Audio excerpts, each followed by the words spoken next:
Yeah, now isn't it?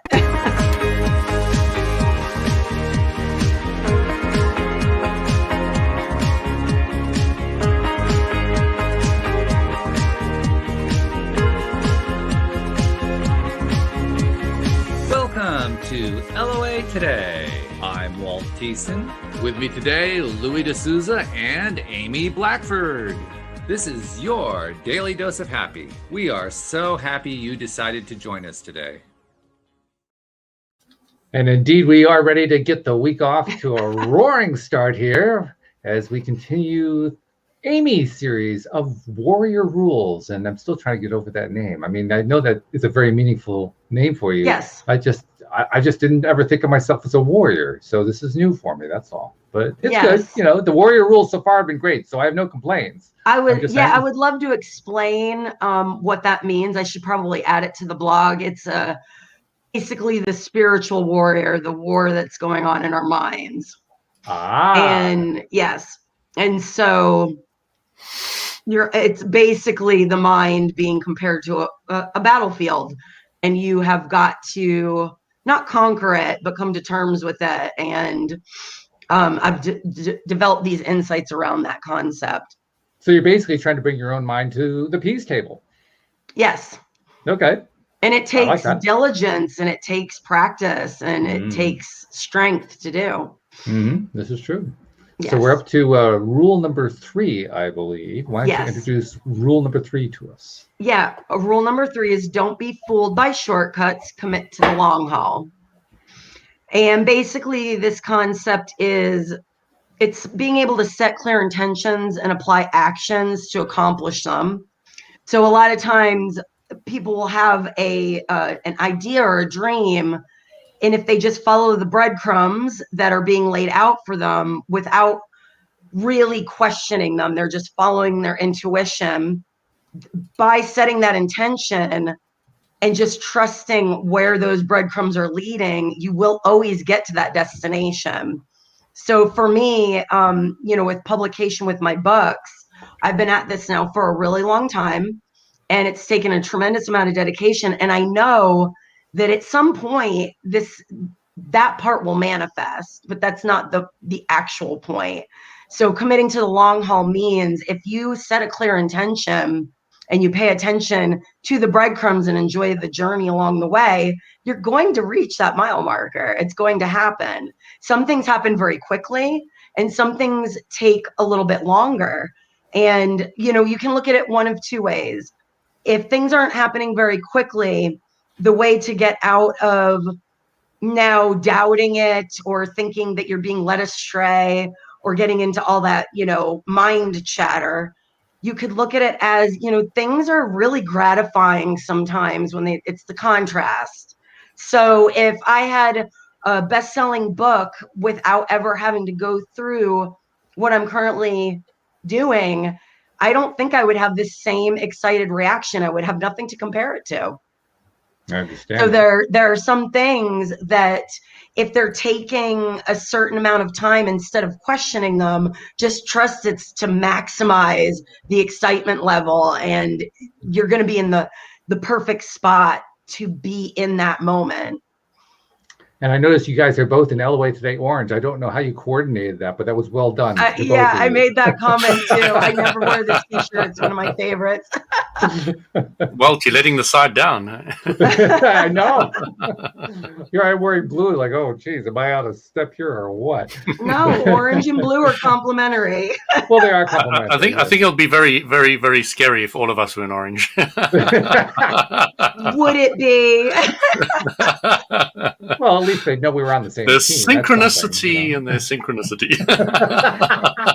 Oh, I see. There are limits to how far you're willing to let your synchronicities go. I get it. All right. Not necessarily. I would say synchronicity, putting you in the middle, so the blue is in the middle and the two orange on the outside would be a little better.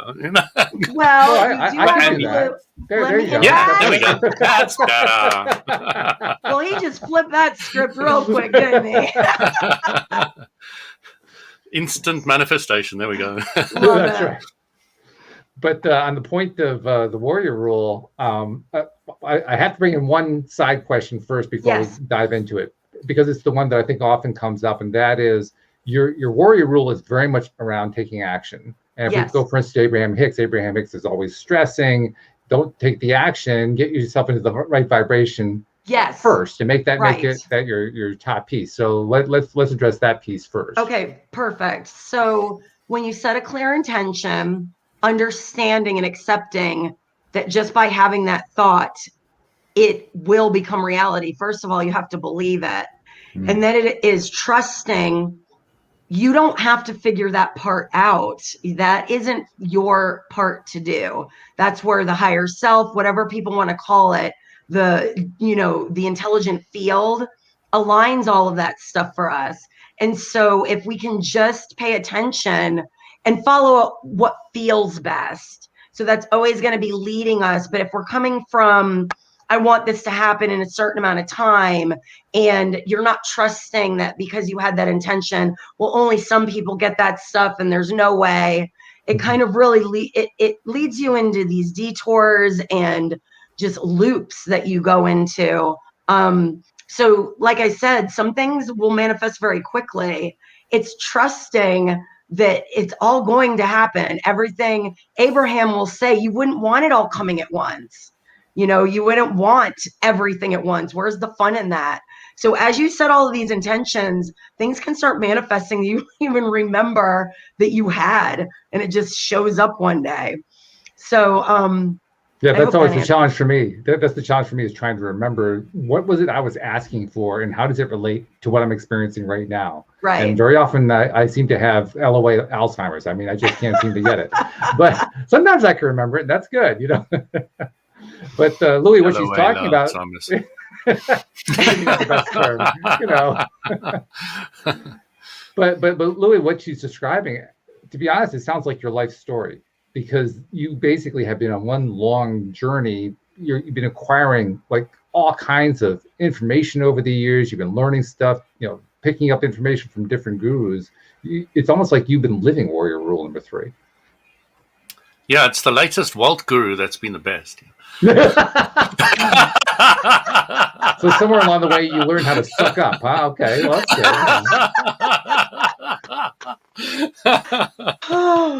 Oh, that was classic. I know how much you love gurus. This is true. My favorite word. Next to dentist.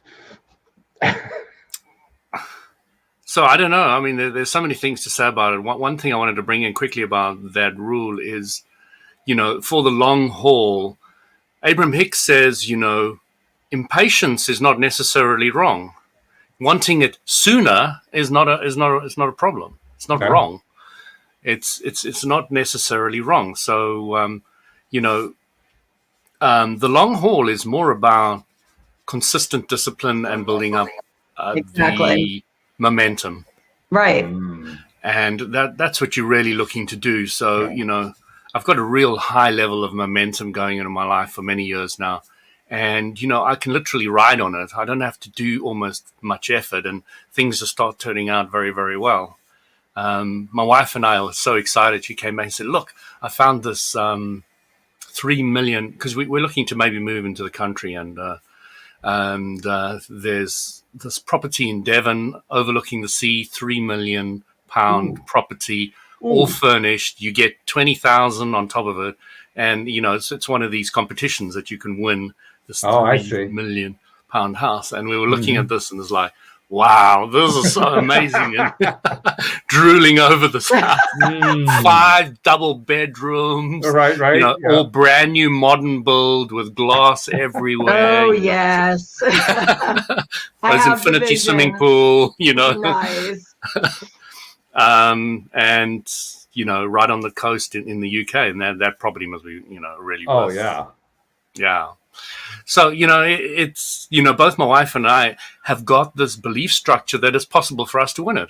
Mm-hmm. Absolutely. It's not like there's no such thought as, oh, that's like a dream, or come on, you're only kidding yourself. Right. We know because of LOA that this is a far greater Exactly. possibility for us than most other people out there who are Yes. entering this competition.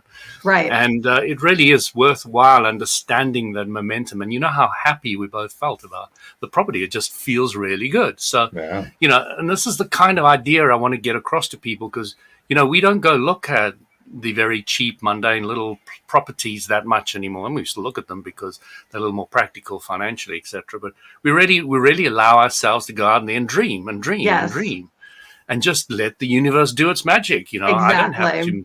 to do anything. And, you know, like this warrior rule, you know, you build up this level of momentum Yes.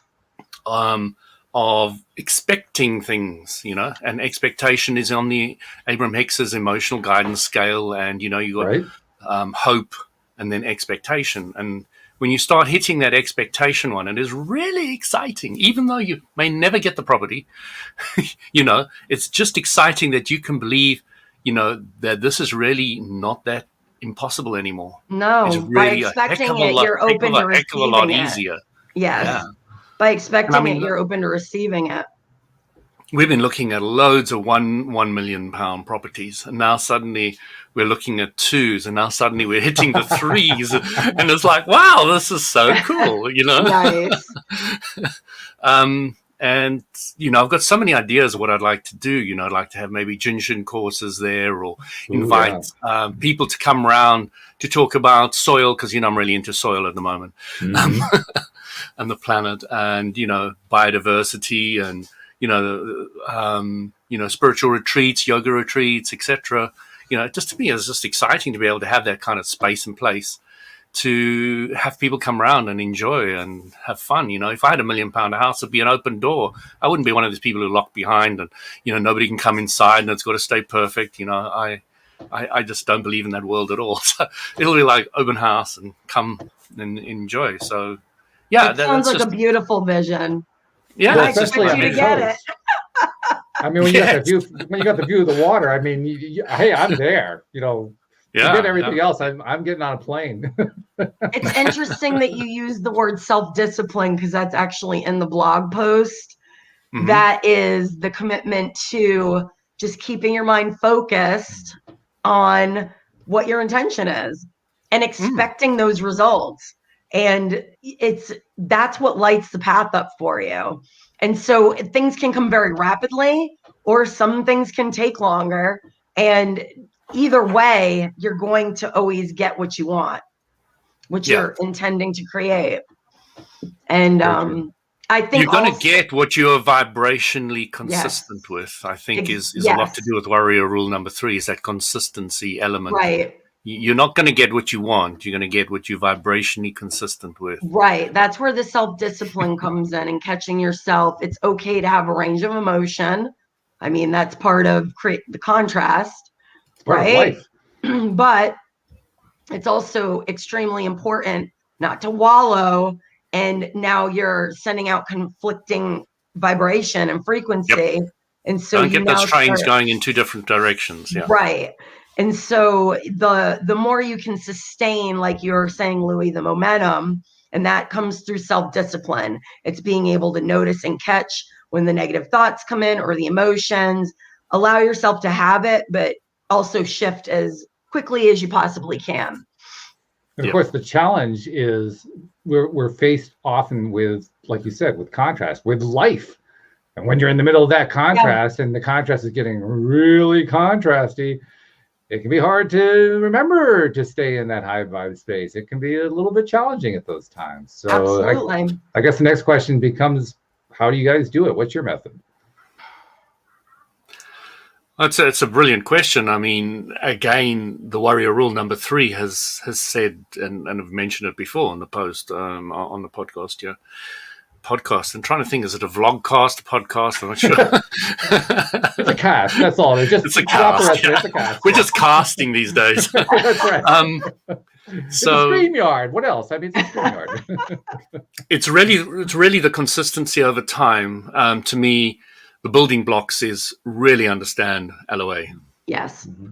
Understand Abraham Hicks's teaching rather than LOA. It's a bigger picture than just law of attraction. So understand Abraham Hicks's teaching and then consistently apply it. Yes. And then out of that comes this real fun level of expectation, which starts manifesting things all over the place like mad. And it's just fun. It's absolutely fun to want something and suddenly get it, you know? Yes. It is. I think the first building block for me was, instead of looking at it as attracting, physical things outside of myself that I wanted, it was the pursuit of just wanting to feel good. And understanding that was the first building block for me, was having my first intention and desire was to feel good the majority of the time.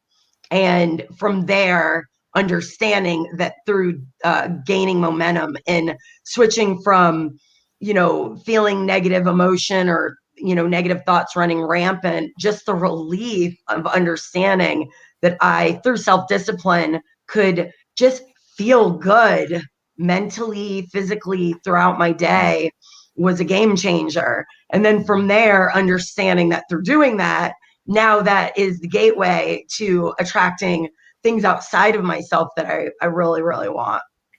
And I really think it helps, Amy, to understand that feeling good means you're focusing mentally on what you want. Exactly. And understanding the correlation between those two, Yes. because that means a lot of the time you're focusing on nice thoughts, and Yes. therefore you get the nice emotion, and that is key, because thoughts are what are manifested by the LOA. So, having a whole bunch of nice ones out there, you're going to get nice things coming to your life. We Exactly. know LOA works no matter what you're thinking. So now you're really wanting to convert it, and of course, cutting out things like news and Yes. endless debate about COVID and vaccines is probably a good way to go. But I've completely disengaged from that entire conversation. I'm delving in it now because I'm really stable in it. Yeah. But I was wobbly at certain stages, and I can feel if even in the conversation when I start going wobbly. And what I mean by wobbly is I start wanting to push my opinion onto other people. Right. Sure. I want other people to agree with me. Then Right. I know I've lost the plot. Then I know I'm out of it. And then I'm falling out of the balance and the harmony, and I'm not focusing only on what I want. So, it's a lot of fun when you can sit back and let everybody throw any point of view at you, and you're just smiling. Yeah, that's what Right. you want to be. And you're not arguing. Exactly. The other thing that I've been noticing a lot is when I'm going a little bit out of balance, I have a tendency to start becoming fragmented in my attention. Me too. You know what I mean? You know what I mean? Yes. Like today was a perfect example. Mondays around here, they're just crazy. There's no two ways about it. You're dealing with a whole bunch of stuff coming at you at once. And so it really does pay to stay in alignment when you're doing all of that. And I was especially noticing it today. There were times where I was trying to move at a nice quick pace, get things done, but make sure that I was not missing anything. And there were a few points where I could feel myself being pulled in 2 or 3 different directions at once. Yeah. And when that happened, that's when I was starting to get all out of whack.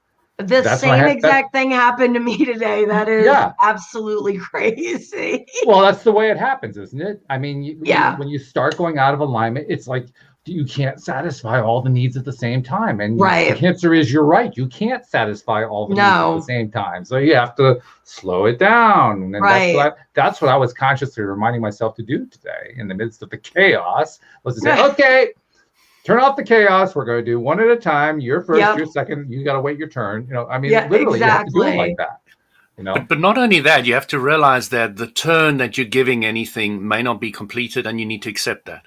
That's true. I may not be able to complete that task or thought or focus today. Exactly. And you have to be able to break it off, let it go, and then come back to it at another stage and still be happy about the process, 100%. So, that's the thing that I really struggled with for a long, long time, and I still do struggle with it, but is, compartmentalizing and being happy that there's an incomplete compartment that I'll be able to pick up again and continue, but Right. I must be happy to leave it there and go into something else. And then you get a Yes. day like this where you have that compartmentalization that you just talked about, and you said, okay, I'm going to have to wait on that. And 5 minutes later, it shows up in the middle of doing the other thing that you were doing. Okay, hold on, wait a second here. Yeah. Yep, I and you can have to be al- very happy to put the other one on hold. There is only one of me, and I'm not going to get into your craziness. So we're just going to do this one at a time, and we're going to do it with a smile. We're going to be okay. Everything's going to be fine. Just calm down over there. You stop. It's like being a traffic cop, right? Yes. Okay. Oh, hold it right there. You come through. Come down. I said, hold it right there. Come on. Beep, beep. Come on. Let's go. I mean, that's basically what you have to do with your emotions, because that's what you're doing. You're dealing with your emotions. It gets So, crazy. Walt, if you were only thinking about, even though you were changing subjects, if you're only thinking about the positive aspects of those subjects, you wouldn't be thrown around. And that's exactly what happens, because I find myself dealing with stuff that I call it a curveball. I get thrown a curveball, like, oh, geez, now what do I do with that? And I can just feel that little bit of that little surge of, a little Anxiety and tension. anxiety and fear, Yeah. and then that's when everything starts to go out of whack. You're Yeah. exactly right. That's precisely when it happens. So it And that's really, what they it talk does about. pay.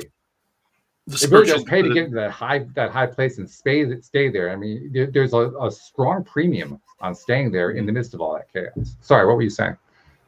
it's just that the religion guys would kind of use the word faith. Now, if you break up faith is really testing the law of attraction, knowing that it works and it'll work consistently, and you understand it, and there's not even faith anymore. You now know this is how it is. Right. Yeah. So,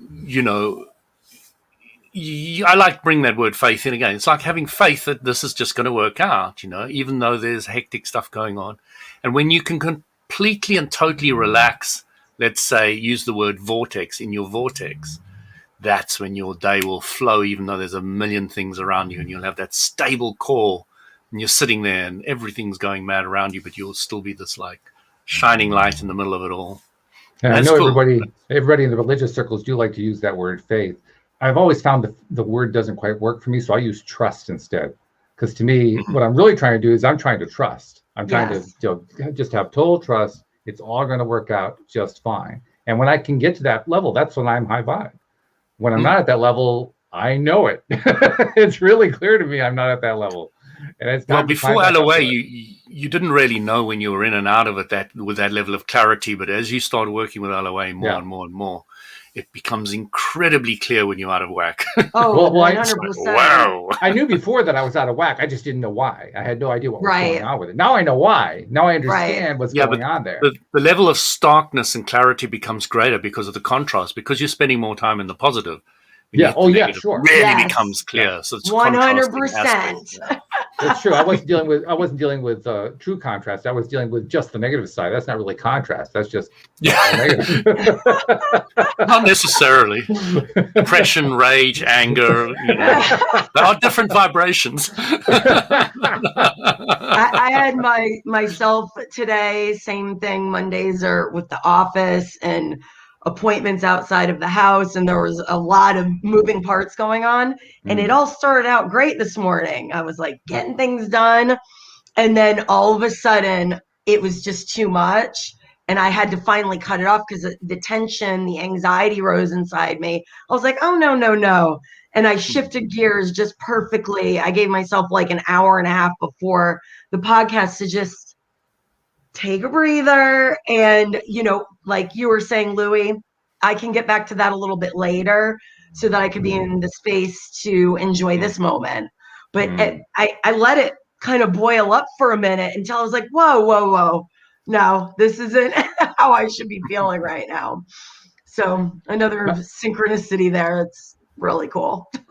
Now, something else that was happening today, I won't get into all the details of it because it does involve somebody else. So I'll try to keep it as generic as I possibly can. But Louise and I had reason to meet with somebody regarding the business. Okay. And it was somebody who we were considering becoming involved in the business in a way. I won't even go into details about that. And it was somebody who was very qualified to be involved. I mean, they were, it would have been a smart thing from a qualifications and credentials viewpoint to have the conversation and consider whether or not it was going to go somewhere. But something happened very shortly, very quickly into the process. I got one of those, this doesn't feel right feelings. Mhm. And the hard part was actually sitting through the whole conversation, knowing that I didn't feel right about it. Being patient and smiling and being pleasant and all that kind of stuff, which I did. I pulled it off just fine. But afterward, it became essential to get back into the higher vibe plane, because I had been in that lower vibe plane for an uncomfortably long period of time. And like you were mentioning earlier, Louis, it's something that before we understood law of attraction, we didn't necessarily get that contrast. We didn't really understand what to do with it. We didn't really understand how to handle it. Once you know how to handle it, I guess that's the point I'm trying to make. I couldn't wait to get out. I couldn't wait to get past that feeling that it was just so uncomfortable. And if people are wondering what the uncomfortable feeling was, it was just, this wasn't going to work. This particular connection just wasn't going to work out for us, and could conceivably have some sort of unforeseen, undesirable consequence along with it. And I couldn't even tell you what that was, to be honest. All I knew was that it just didn't feel right. But my point here is I wanted to get out of it. I wanted to get out of that feeling fast. And probably the best part was ending the meeting. That really that took a huge step toward ending the relief. Feeling. Yeah, there was a big relief there. And then I talked about it with Louise. I talked about it with Louise, and interestingly enough, she hadn't gotten the same vibe. She had gotten a good vibe, but I was the only one who had not gotten the good vibe. And we both agreed if the feeling was strong enough, we were just going to let the whole situation go away.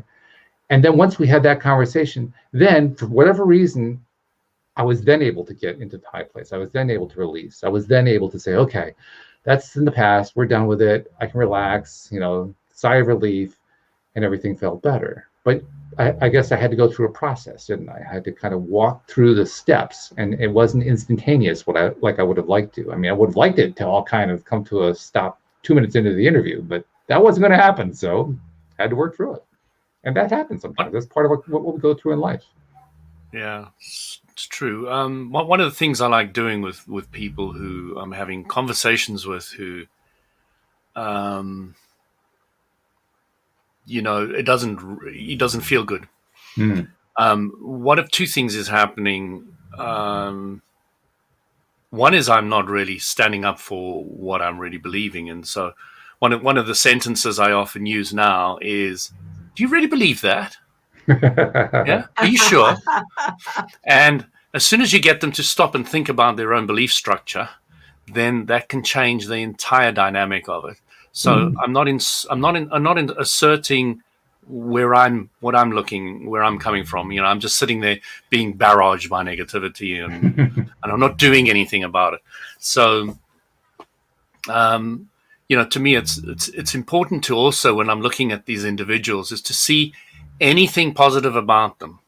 Might not like what they're saying, might not like this, but you like their hair, you like their coat, you like the jacket, you like some aspect of them, or the nice smile they had at one stage, or something, and you just focus on that, and then after that you just find that because you're focusing on them in a more positive way, positive stuff comes out of them and comes back to you, and it really, really works. It's incredible. That's a good point. It's interesting that you say that too, because as I reflect back, I think I was at least on a somewhat semi-conscious level trying to do exactly that. The problem was I was failing. I wasn't finding anything that I would like.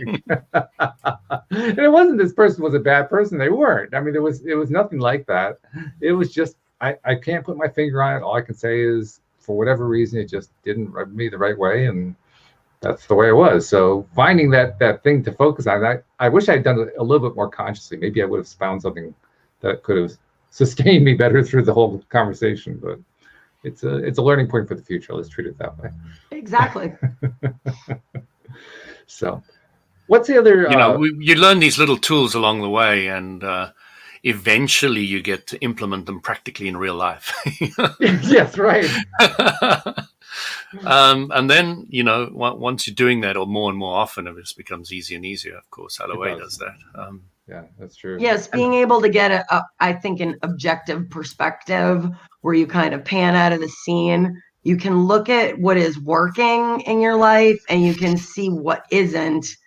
When you kind of remove that emotional context. And that's another part of this warrior rule, is being able to kind of have that bird's eye view and, pan out of the scene. And so we can more clearly see the bigger picture, the path that we're on, what's working, what isn't working, and then make refinements to the way that we're thinking and feeling, because that's really all it comes down to. That's a great point. And I wish, actually, I will do this next time, I'm sure. I wish I had actually given more conscious focus, conscious attention to the idea of pulling back, of mentally pulling back to a great mental distance, so to speak, and seeing this person from that distance, because nobody looks terrible from afar. The only time that people really look terrible to us for whatever reason is when we're up close and dealing with them, mano a mano. But when you're looking at that person from far away, it's a lot easier to find something that's good or desirable or enjoyable or appreciable or whatever. And so that's you're right. That's what I'm going to focus on next time. How can I pull my attention back to like the 10,000-foot view? I think Isabel was struggling with. Sorry, Amy. Isabel was struggling with my daughter. My daughter was struggling with some person, and I said to her, "What's this going to matter to you in 80 years when you're 80 years old?" Kind of puts it in perspective. It really does. Rips you out of the immediacy of it all, and puts a bird's eye view. Like Amy and I would leave our bodies and have a look at it from a big picture.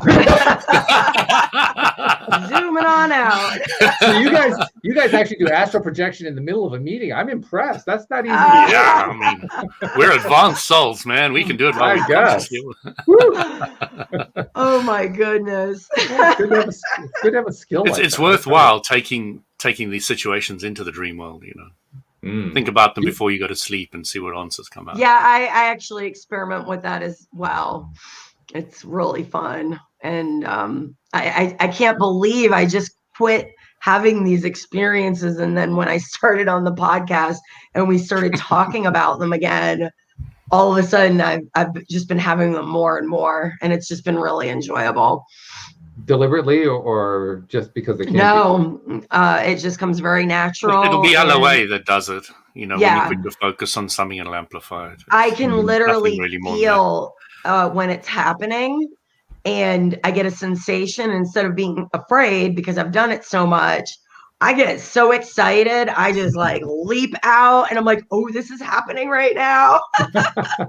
and because I get so excited about it, it always is some really incredible experience.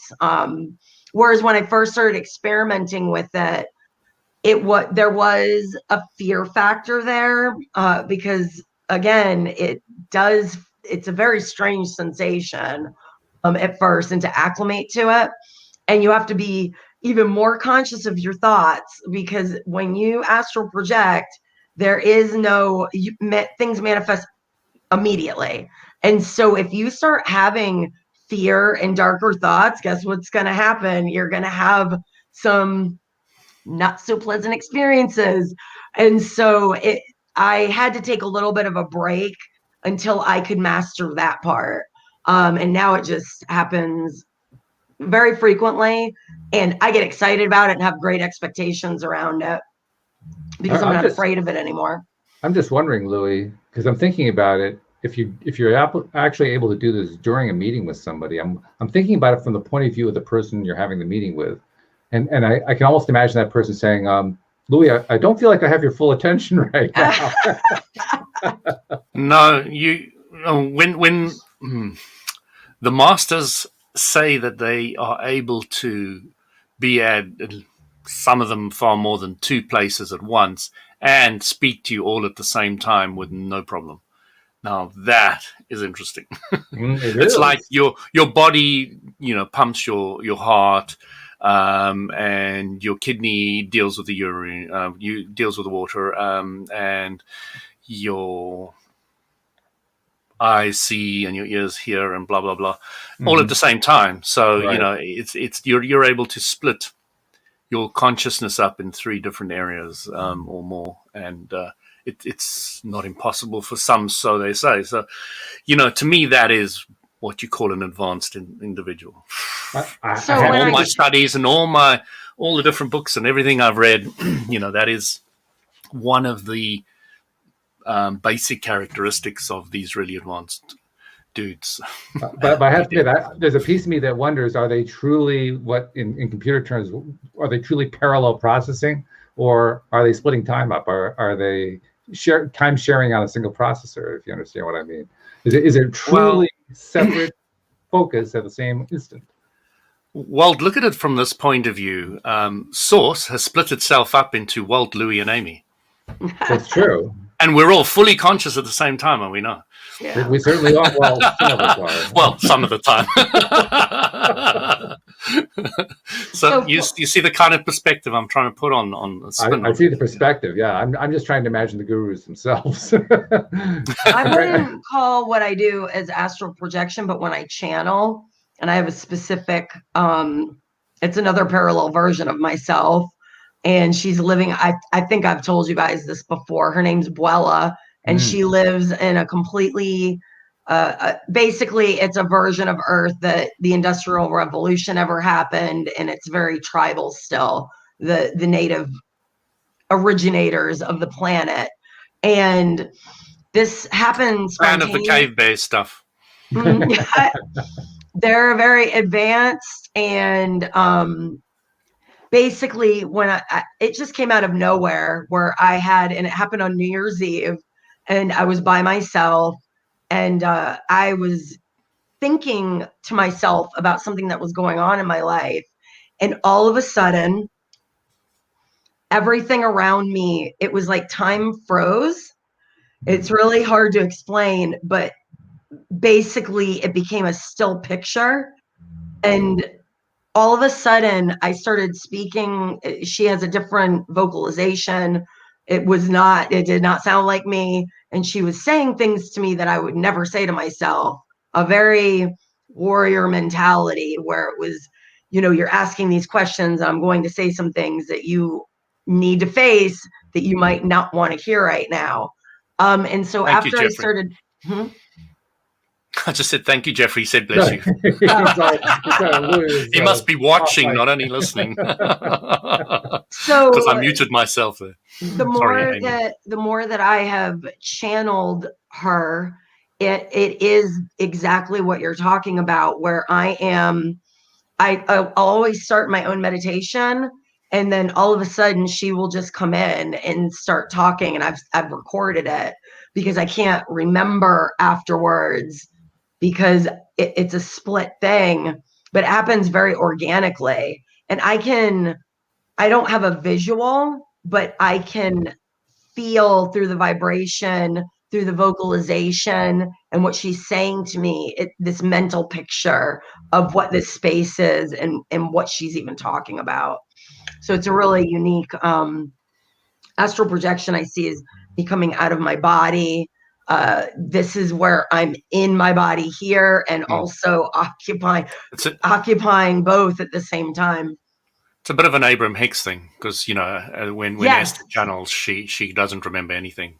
She has to listen to the recordings afterwards. Yeah. Yeah, David Strickle had the same experience whenever he's channeling a stream of David. Occasionally, he can pick up bits and pieces of the conversation if it was particularly intense or a particularly interesting question, but most of the time it's just a blur for him. I learned to have my phone near me because I could feel when the transition would start to happen. I can feel my vibration raise, and I get a buzz in my body. And I learned to grab my cell phone and hit record on my video, my little recorder on the phone, so that I could go back and listen to it. Because I know I've told you guys this before, but I felt like I would get the keys to unlocking some really big questions that I had. Oh. And I would vocalize it and understand it as I was saying it, because I was channeling from that perspective. It was gone after. So I started learning, and now I've actually gotten to the point where the two consciousnesses are so linked. The more I've done it, I don't have to record. Sometimes I do, but most of the time I can recall it. So you can So- remember it. Wow. Okay. Yeah, I pushed myself to basically, as soon as the channel session was over, to remember the key concepts. I'm not trying to remember every single Mhm. word, but the key concept, and then write it down. Mm. So I wasn't restricting myself to the recording process, but for whatever reason, doing it that way seemed to integrate it a little bit deeper. So it's nice because sometimes that isn't available. I'm impressed that you can remember, well, not remember, but that you actually know this alternate consciousness's name, and you Yes. know what her mentality is. Identify her as a full being, and you have a sense of her as a full being. It's very highly developed, is what I'm saying. I'm impressed that it is that highly developed. Thank you. What's even to take this even a little bit deeper, I had written it was a urban fantasy written, they're called the Kayakon, and they're the originators of Terra. They're Tellurians is what I called them. And I wrote this way before any of this started.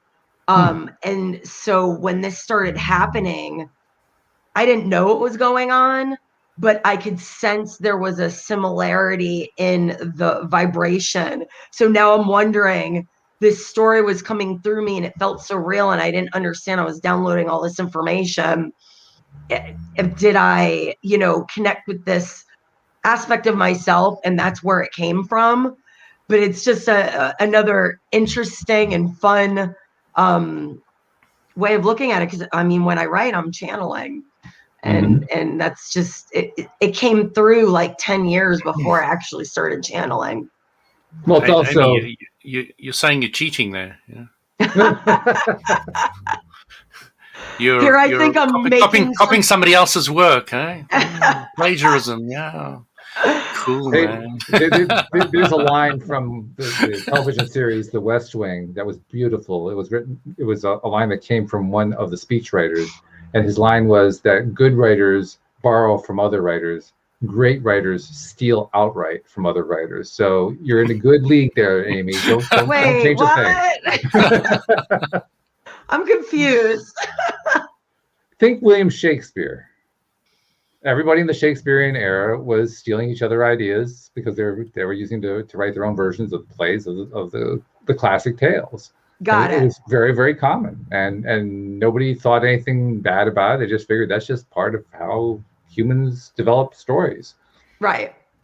So you're saying I was downloading from my other identity into this story. And it's probably fair to say they're downloading from you.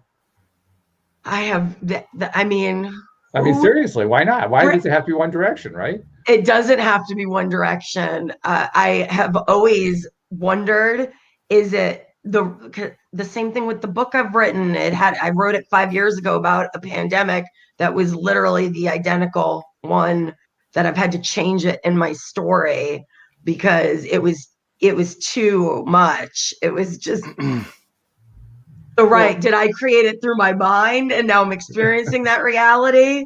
Or did I was already in that reality and I tapped into it and I wrote about it? This may also be an explanation for people who feel like they're losing their minds. Because if you find that you had a thought and you lose it and it keeps happening over and over again, maybe somebody else is downloading it and that's why you don't have access to it anymore.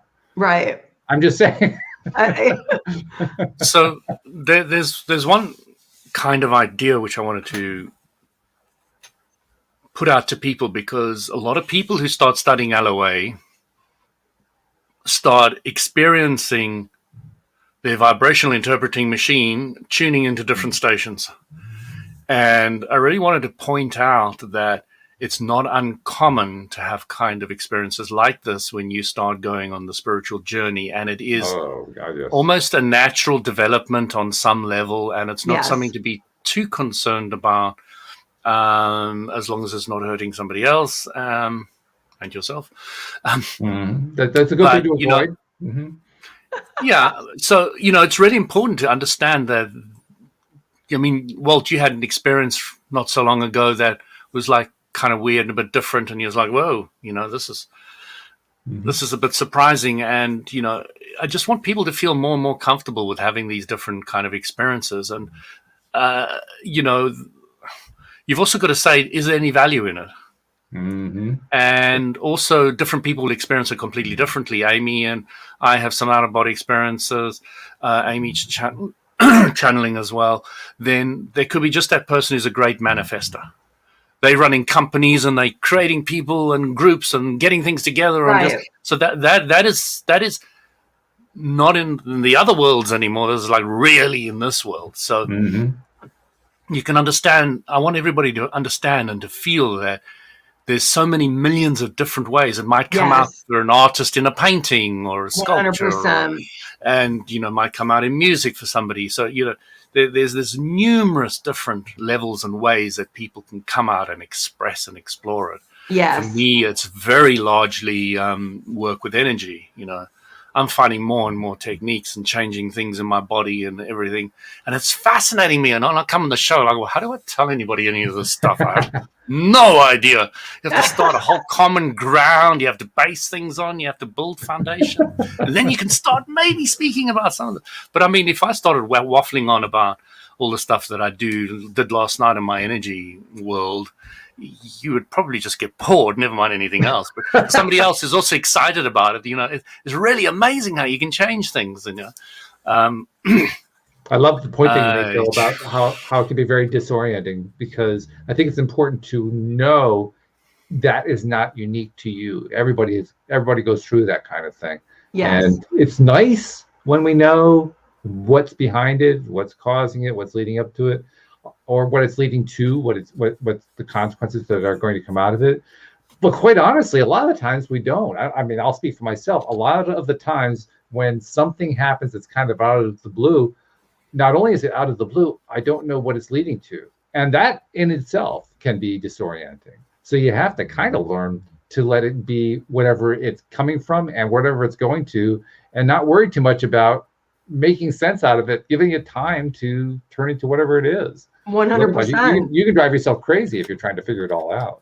So one of the things that I use, Walt, which is very useful, is I say, is it good, is it kind, and is it necessary? Oh, that's good. I like that. And if it fits in those three characters, I take it on board and run with it. If it doesn't, I drop it, move on. Mm-hmm. Mm-hmm. Yeah. And it's kind of like my little yardstick, which I use to batter things around and just keep myself clearly focused on where I'm going. So I'm going to make a good, what was it? Good, something, and necessary. Good, kind, and necessary. Good, kind, and necessary. That's right. Yeah. Or another version is true, kind, and necessary. Mm-hmm. But true is very relative. Yeah. Kind is relative. Necessary is relative. But you get the gist. Yes. Yeah. Good is relative too, but there's usually less confusion about that one. So we'll go with good. That's a better one of the three. But if you put that in place and it still feels, basically use your emotional guidance. Does it feel good? And then you run with it. If it doesn't, you run a mile. Exactly. So I wanted to put this to you and see what everybody makes of it. Okay. The difference between okay, let's start off with relationships. Relationships are between you and somebody else, yeah? Okay. We all agree with that, yeah? Sure. That's fairly simple. And then you'll say love is between you and your higher self. Okay, fair enough. Does that all ring true for you guys? So you say, I love you, my darling. But it's really not loving somebody else. It's using them as an excuse to create that bond between you and you, isn't it?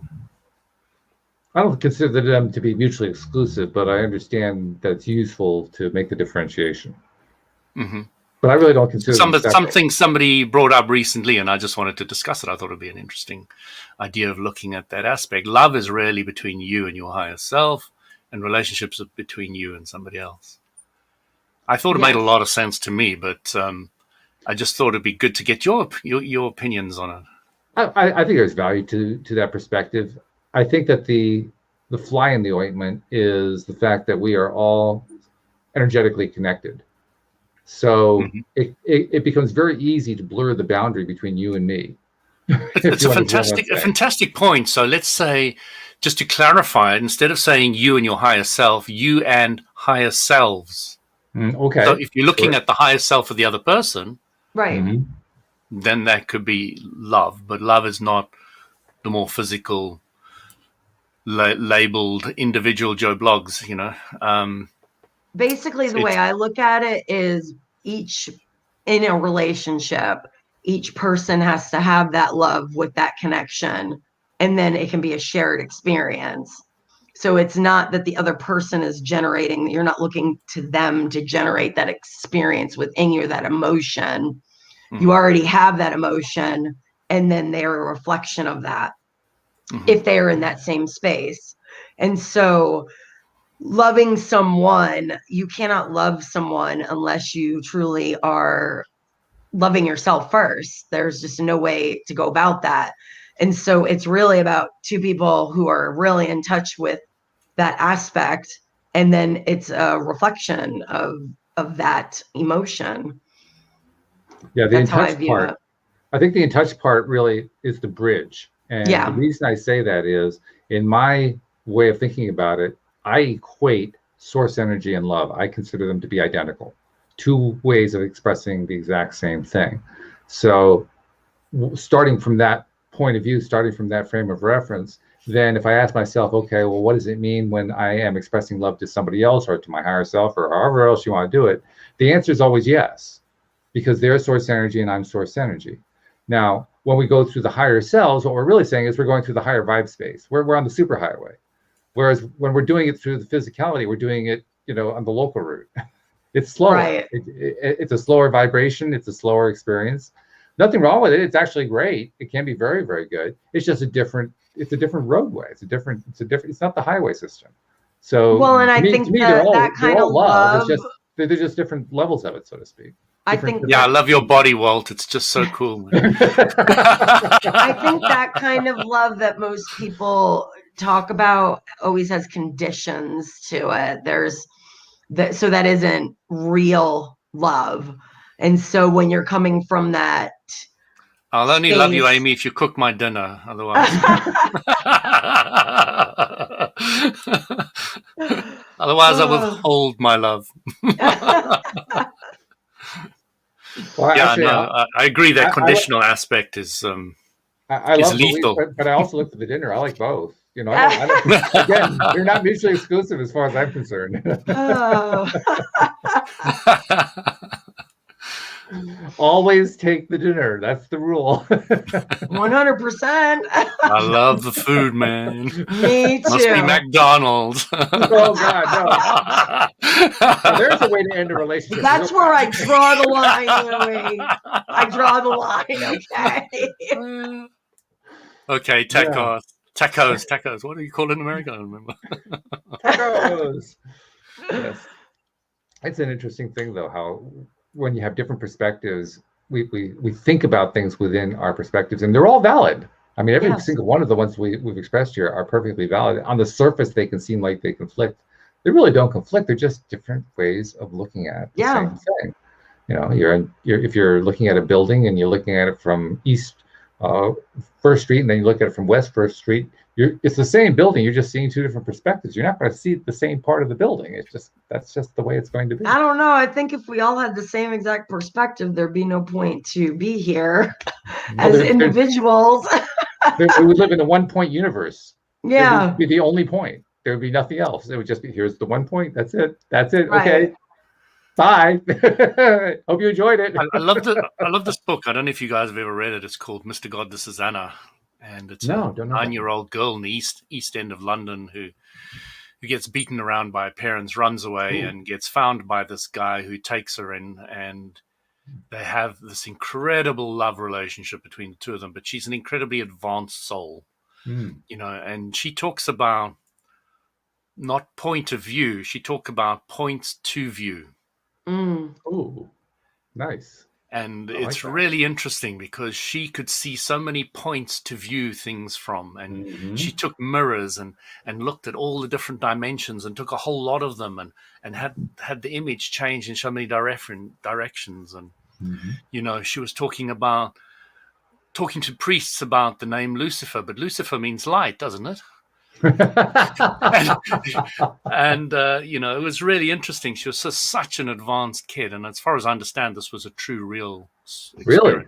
Oh, The fun. guy didn't put his surname down, I think, because of maybe the older guy with the young girl and the way he told the story and things that happened. I mean, she died a year later or something. Oh, Fell off the wow. wall or fell out of a tree or something. But Thanks. it's just a really, really incredible story. Wow. Give me the title again. I want to look for that one. Mr. God, This Is Anna. Very Mr. beautiful, God. absolutely heartwarming, and in advanced in a way that a 9-year-old should never be. Wow. Well, except that the 4-year-old is already that advanced, and the 1-year-old is even more advanced. So Exactly, yeah, You know. yeah. But when I'm talking about advanced, I'm talking about an intellectual ability to see the idea that there are points to view rather than points of view. It's a real perspective shift once you start looking at it. And I like she the principle really behind it. She came up with so many ideas and principles and concepts. She understood contrast very well. Talking about night and day, if there was no night, there was no day, and she could really see it. And it comes across in this book with such clarity. And she was using Lucifer in the same way, because Lucifer is the word for Satan, but it means light. Yeah. She was seeing the contrast and in everything. It was just so clear to her. But yeah, no, really beautiful book. Very Louis, would you mind putting that in the chat, the title? Sure. You're talking about how to do it. You're talking about Facebook chat group? It's in the our private chat or the comments and the in there. StreamYard Okay, chat yeah, has there we go. Yeah. Just easy, Mr. God, This Is Anna. Yeah, very straightforward. So anyway, Flynn, Flynn. Oh, Flynn. Okay, so that's the author. All right, I'll make a note of that too. Yay! Thank you. So anyway, in the last couple of minutes we have FYNN. I want to make sure that get a couple of promotional messages in here. First and foremost, thank you for those of you who are subscribed to the podcast. If you're not subscribed, what are you waiting for? And once you are subscribed, make sure that you're sharing with others, because first of all, it's nice to share. And second of all, that's how we grow the audience. That's probably how you found it. Somebody shared with you. So, this is kind of along the idea of push it forward or pay it forward, because then you are contributing to the next person who is going to benefit, who's going to pass it along to the next person, and so on and so on and so forth. So please subscribe and share, and do check us out also on the video if you like to watch us as we muck around with our blue and orange shirts. Feel free to watch us on YouTube. We're also on Facebook. Watch us sneezing there. Hi, Judy, by the way. Yes, hello, Judy. You can bless us like Jeffrey did. That's always good too. But make sure you do keep tuning in, keep playing the episodes, and do some binge listening. It's important to get your daily dose of happy, but it's also great to get it like 5 times in a row. So just saying, do it. So okay, just a little bit of a teaser for next week. Warrior Rule, I presume number 4 is coming along. Can you give us a quick idea, like in 30 seconds, what that's going to be about, Amy? Absolutely. Give me 1 second. She has to look them up because there are over 80 of them. So, it's kind Yeah. of hard to keep track of them all. Here So we give her leeway on that one. Mama blog. Do do do do do. Hey, where's the Jeopardy theme when we need one? Okay, here we go. Okay. Warrior Rule number 4. Honor your enemies. They are your greatest teachers is the theme. Ooh, that's going to be a good one. Because that's a challenging one. That's a tough one. Yes. I think I will we post a link. I would invite anybody listening. There's a challenge for today's Warrior Rule so that you can apply it. Okay. I like to do that so you can experiment with some of these concepts and apply it to your own life. And kind of, through experimentation is where you really learn, because you can hear this stuff, but if you don't experiment with it and apply it, it's just more information. We learn through actually applying and seeing it working in our lives. So I'd love to also hear feedback from anybody that's tuning in, email in, to update us on how any of these are working for them. Well, Judy loves our smile, so we'll have to give her a special one. Beautiful. Well, thank you very much, Amy, for bringing up the Warrior Rules. Thank you, Louie, for all your perspectives. Thank you to our live streamers, and we will see you all next time here on LOA Today. Goodbye, everybody.